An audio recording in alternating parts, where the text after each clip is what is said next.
Selamat pagi Bapak, Ibu, dan saudara-saudaraku. Senang sekali kita berjumpa kembali dalam Renungan Pagi edisi 28 September 2021 pagi ini. Harapan dan doa saya kita semua tetap terpelihara dengan baik. Pagi ini kita akan membaca Keluaran 20 ayat 7 demikian. Jangan menyebut nama Tuhan Allahmu dengan sembarangan, sebab Tuhan akan memandang bersalah orang yang menyebut namanya dengan sembarangan. Dalam Alkitab terjemahan bahasa Indonesia sehari-hari, kalimat ini berbunyi, jangan menyebut namaku dengan sembarangan, sebab aku Tuhan Allahmu menghukum siapa saja yang menyalahgunakan namaku. Dikuduskanlah namamu. Salah satu dosa yang sering tidak disadari oleh umat Tuhan adalah pelanggaran terhadap perintah ketiga ini. Mengapa tidak boleh menyebut namanya dengan sembarangan?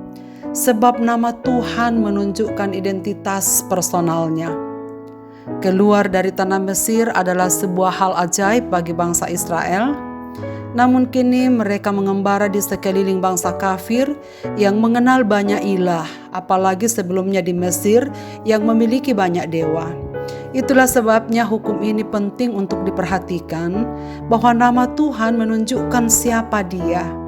Nama Tuhan menunjukkan hal apa saja yang melekat pada dirinya, menunjukkan kedudukannya, otoritasnya, dan kuasanya.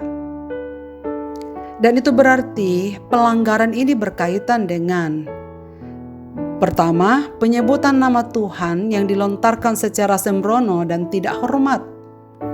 Ujaran seperti ini berarti menempatkan Tuhan pada posisi sama dengan manusia. Sapaan apapun yang kita pakai menempatkan Tuhan pada posisi manusia adalah tanda tak menghormati Allah.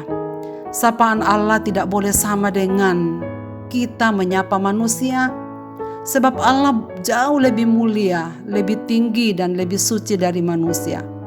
Tanpa sadar kita menyapa Allah dengan menyapanya seperti manusia. Karena itu untuk menyapa Allah, Tuhan Yesus memberikan kita cara menyapa Dia dengan mengatakan, Bapa kami yang di sorga, dikuduskanlah namamu. Saudara sekalian, selain itu menyebut nama Tuhan dengan sembarangan berarti meremehkan nama Tuhan Allah dengan menganggapnya tidak penting, dan karena itu boleh menyebutnya dengan sembarangan. Menggunakan nama Tuhan Allah secara hampa dalam ibadah-ibadah atau praktek-praktek agamawi dalam gereja tanpa kesungguhan hati adalah juga salah satu bentuk kita tidak menghormati nama Tuhan dan menyebutnya dengan sembarangan. Sebagaimana yang dikatakan Yesaya 29 ayat 13, dan Tuhan telah berfirman, oleh karena bangsa ini datang mendekat dengan mulutnya dan memuliakan aku dengan bibirnya, padahal hatinya menjauh daripadaku, dan ibadahnya padaku hanyalah perintah manusia yang dihafalkan.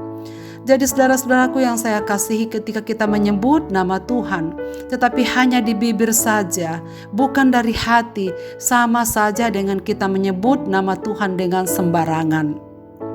Dan ini berarti pelanggaran terhadap hukum ketiga. Larangan bersumpah palsu, bersaksi dusta, misalnya demi Tuhan, adalah salah bentuk yang lain kita gunakan untuk tidak menghormati nama Tuhan. Padahal untuk meyakinkan seseorang tentang kebenaran, cukup mengatakan sesuai faktanya, benar jika benar, salah jika salah. Urusan orang percaya atau tidak itu bukan urusan kita lagi. Tapi biarlah Roh Kudus yang membantu kita untuk meyakinkan seseorang untuk percaya kepada apa yang kita katakan sesuai dengan faktanya. Saudara sekalian, ataukah mencatut nama Tuhan Allah hanya untuk kepentingan pribadi yang jahat dan sifatnya menipu, juga adalah bentuk lain dari menyebut nama Tuhan dengan sembarangan. Sebagaimana yang dikatakan dalam Matius pasal 5 ayat 33 sampai 37, Yesus mengatakan bahwa pada akhir zaman akan ada orang yang mengatakan, Tuhan, Tuhan, Tuhan, menyebut nama Tuhan, ikut melayani Tuhan, mengambil bagian dalam pelayanan-pelayanan rohani, menengking setan, menyembuhkan orang sakit, Tetapi pada akhirnya Tuhan Yesus akan berkata, "Enyahlah engkau hai pembuat kejahatan, sebab aku tak pernah mengenal engkau." Jadi orang yang selalu menyebut nama Tuhan, belum tentu ia mengenal Tuhan. Saudara-saudaraku yang saya kasihi, orang yang menghormati Tuhan dapat terlihat dari kesamaan apa yang dikatakannya dengan apa yang dilakukannya, yaitu perbuatan yang memuliakan Tuhan. Hidup kudus hendaknya bukan hanya terlihat dari sikap hidup kita saja, melainkan setiap tutur kata yang keluar dari bibir kita yang menyenangkan Tuhan. Di dalam orang-orang yang hidup dekat dengan Tuhan, pasti terpancar budi bahasa yang memuliakan Allah, terhormat, dan membangun orang lain. Nah, saudara-saudaraku yang saya kasihi, konsistenlah dengan kebiasaan untuk memanjatkan kalimat sama seperti yang dikatakan Tuhan Yesus dalam doa Bapa kami. Mari kita menguduskan nama Tuhan, bukan hanya di mulut, tetapi juga hati kita. Mari kita memuliakan Tuhan dari bibir kita, tetapi juga di dalam hati kita. Sebab manusia memang hanya melihat ucapan bibir, tetapi Tuhan melihat hati. Kiranya setiap kali kita menyebut nama Tuhan, lahir dari hati kita yang menghormati Tuhan. Dan karena itu saudara-saudaraku, sapalah dengan sikap hormat, bukan menyapa seperti menyapa manusia. Sebab Ia adalah Allah yang mulia, Tuhan yang layak kita kuduskan dan kita sanjung tinggi. Dengan demikian kita menghormati Tuhan dan melakukan hukum Tuhan, khususnya perintah ketiga dari 10 hukum ini. Marilah kita berdoa.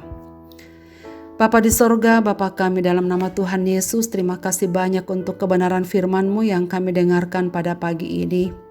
Ya Bapa, tolonglah kami supaya kami sungguh-sungguh menghormati nama-Mu. Kami tidak menyebut nama-Mu dengan sembarangan. Biarlah Roh-Mu yang memimpin kami, supaya kami tahu apa yang harus kami katakan untuk memuliakan nama-Mu. Sanggupkanlah kami ya Tuhan untuk menjunjung tinggi Engkau dalam sepanjang kehidupan kami. Bukan hanya di bibir kami, tetapi juga segenap perbuatan-perbuatan kami. Meninggikan nama-Mu, memuliakan nama-Mu, dan menghormati nama-Mu. Seluruh pendengar firman-Mu pada pagi hari ini, diberkatilah mereka dimanapun mereka berada. Dan kiranya Tuhan hadir dalam setiap pergumulan kehidupan mereka. Bagi yang sakit, Tuhan sembuhkan. Bagi mereka yang sedang kehilangan semangat, berilah harapan kepada mereka ya Tuhan. Bagi mereka yang sedang ragu-ragu tentang Tuhan, yakinkanlah mereka bahwa Engkau ada. Engkau Tuhan yang menyelamatkan kami dan layak mendapatkan sanjungan dan puji-pujian kami. Dalam tangan kasih-Mu Bapa, kami serahkan hidup kami sepanjang hari ini. Dalam nama Tuhan Yesus Kristus kami berdoa. Amin. Selamat beraktivitas Bapak, Ibu, dan saudara-saudaraku. Tuhan Yesus memberkati kita dengan firman ini. Amin.